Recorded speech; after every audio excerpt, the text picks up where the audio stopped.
Hello friends, welcome to Devbhoomi education. Friends, आज हम यहाँ पे अध्ययन करेंगे महत्वपूर्ण प्रश्नोत्तरी का।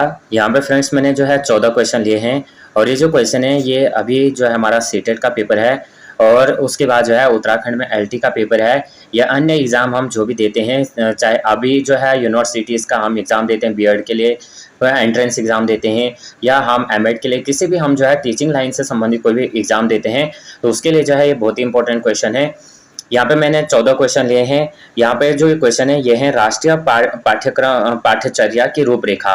तो यहाँ पे यानी नेशनल करिकुलम फ्रेमवर्क एनसीएफ 2005 का यहाँ पे मैंने जो है क्वेश्चंस लिए हैं। सबसे पहले थोड़ा बहुत मैं इसके बारे में यहाँ पे थोड़ा इसके बारे में बता देता हूँ कि जो राष्ट्रीय पाठ्यचर्या है इसकी रूपरेखा का उदाहरण जो है रविन्द्रनाथ टैगोर की निबंध सभ्यता और प्रगति से हुआ था, जिसमें इन्होंने जो बताया कि सृजनात्मक, उदार और आनंद बचपन की कुंजी है और सामाजिक न्याय और समानता के संवैधानिक मूल्यों पर आधारित एक धर्मनिरपेक्ष, समतामूलक और बहुलतावादी समाज के आदर्श से प्रेरणा लेते हुए दस्तावेज शिक्षा के कुछ व्यापक उद्देश्य जो है चिन्हित किए गए हैं।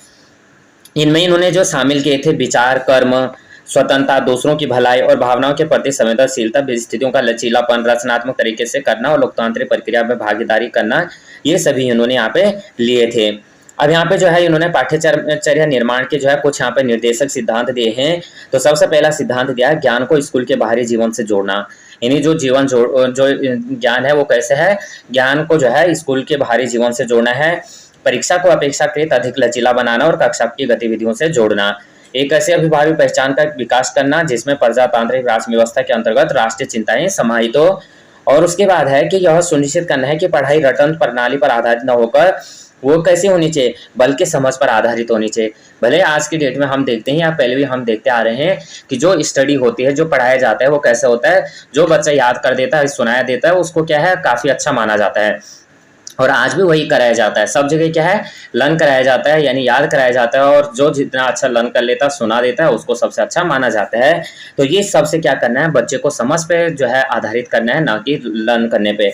पाठ्यचर्या का विकास संवर्धन इस प्रकार हो कि बालकों को सर्वांगीण विकास का अवसर उपलब्ध कराया जाएगा। तो यानी बालकों का विकास कैसे करना है, सर्वांगीण करना है।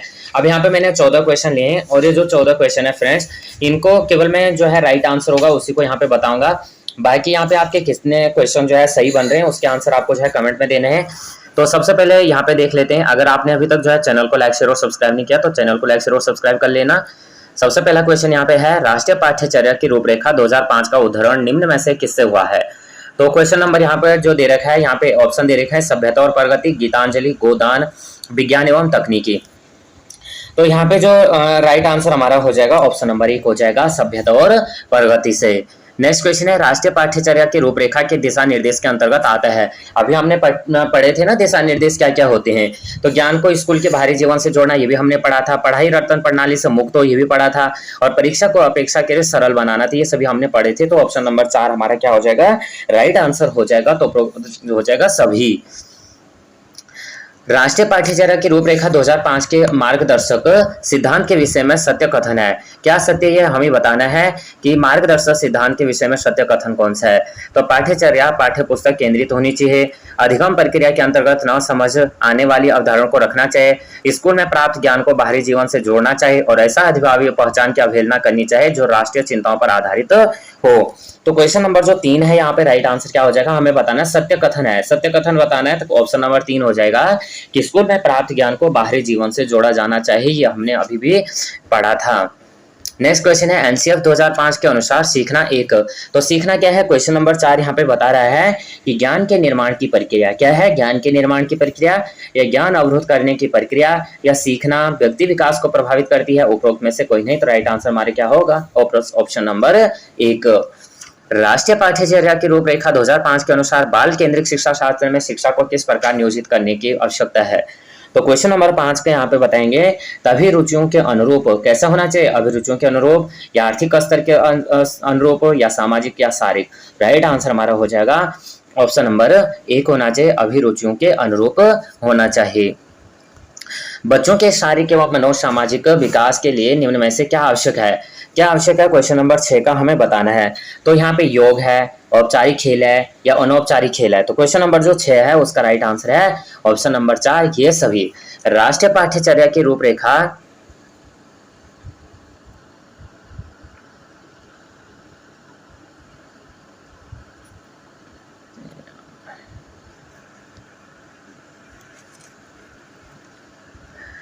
अगला क्वेश्चन है, राष्ट्रीय पाठ्यचर्या की रूपरेखा 2005 के अनुसार कक्षा में शिक्षक की भूमिका होनी चाहिए। तो क्वेश्चन नंबर यहाँ पे जो 7 है इसका हमें बताना है कि जो राष्ट्रीय पाठ्यचर्या की रूपरेखा है 2005 के अनुसार कैसी होनी चाहिए। तो क्वेश्चन नंबर 7 यहाँ पे देखेंगे तो एक उत्प्रेरक के रूप में, एक आदेशक के रूप में, एक नेता के रूप में या उपरोक्त में से कोई नहीं। तो ऑप्शन नंबर 1 है, एक उत्प्रेरक के रूप में होनी चाहिए। राष्ट्रीय पाठ्यचर्या की रूपरेखा 2005 के अनुसार सत्य नहीं है। क्या सत्य नहीं है, क्वेश्चन नंबर 8। तो यहाँ पे सभी बच्चों में सीखने की क्षमता होती है, सभी बच्चे स्वभाव से सीखने हेतु प्रेरित रहते हैं और बच्चे व्यक्तिगत स्तर पर एक ही तरह से सीखते हैं या स्कूल के भीतर व बाहर दोनों जगह सीखने की प्रक्रिया चलती रहती है। तो आपने देखा होगा कि सभी बच्चों में सीखने की क्षमता होती है, सभी में होती है। सभी बच्चे जो है स्वभाव से सीखने हेतु प्रेरित रहते हैं। बच्चे व्यक्तिगत स्तर पर एक ही तरह से सीखते हैं, नहीं, ये गलत है कि बच्चे जो है व्यक्तिगत स्तर पर एक ही तरह से नहीं सीख सकते हैं। सबकी जो क्षमता है वो अलग अलग है। स्कूल के भीतर व बाहर दोनों जगह सीखने की प्रक्रिया चलती रहती है। तो ये सभी को पता है कि हर कहीं जो है हमें सीखने को कुछ न कुछ मिलता रहता है। एनसीएफ 2005 के अनुसार भाषाई अल्पसंख्यक वाले वर्गों के बच्चों को शिक्षा किस भाषा में दी जानी चाहिए। तो क्वेश्चन नंबर 9 यहाँ पे है कि उनकी मातृभाषा में, अंग्रेजी में, हिंदी में या ये सभी। तो एनसीएफ 2005 के अनुसार बताया गया है कि बच्चों को भाषा कैसे देनी है, उनकी मातृभाषा में देनी है। कैसे देनी है, उनकी मातृभाषा में देनी है। विवेचनात्मक शिक्षा शास्त्र खुले विमर्श और विविध दृष्टिकोण के माध्यम से लेने की प्रक्रिया को सरल बनाता है। Question number 10। तो क्वेश्चन नंबर 10 क्या कह रहा है, इसका हमें राइट आंसर बताना है। सामूहिक निर्णय, एकल निर्णय या स्व निर्णय या इनमें से कोई नहीं। तो राइट आंसर हमारा क्या हो जाएगा, सामूहिक निर्णय। विवेचनात्मक शिक्षा शास्त्र जो है खुले विमर्श और विविध दृष्टिकोण के माध्यम से सामूहिक निर्णय लेने की प्रक्रिया को सरल बनाता है।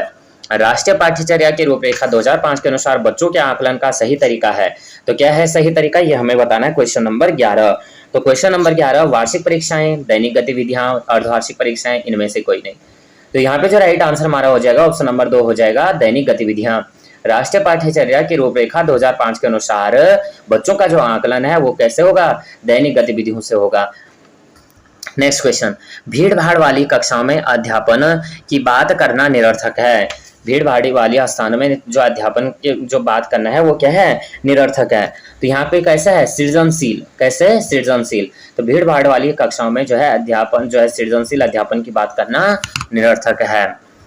क्वेश्चन नंबर 13 है, पाठ्यचर्या ऐसी हो जो पाठ्य पुस्तक के ज्ञान को पुनः प्रस्तुत करने के स्थान पर बच्चों को अपनी आवाजें पाने, कार्य करने के लिए अपनी जिज्ञासा का पोषण करने, प्रश्न पूछने और जांच पड़ताल करने तथा अपने अनुभव को बांटने तथा विद्यालय के ज्ञान के साथ जोड़ने में सक्षम बनाए।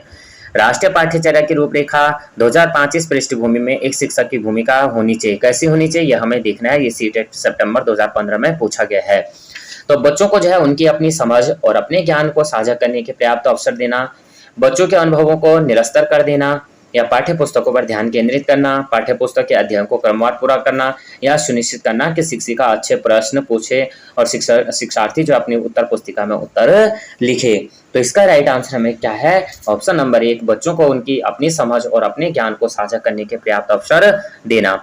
राष्ट्रीय पाठ्यचर्या की रूपरेखा 2005 के अनुसार अधिगम अपने स्वभाव में, अधिगम अपने स्वभाव में। तो क्वेश्चन नंबर 14 हमें बताना है, कैसा, निष्क्रिय या सरल, सक्रिय सामाजिक, निष्क्रिय सामाजिक या सक्रिय। तो हमें क्या है, निष्क्रिय तो नहीं रहना है, हमें कैसे रहना है, एक्टिव रहना है, इनएक्टिव नहीं रहना है। तो सक्रिय होना चाहिए, कैसा होना चाहिए, सामाजिक होना चाहिए। क्वेश्चन नंबर 14 का राइट आंसर ऑप्शन नंबर 2।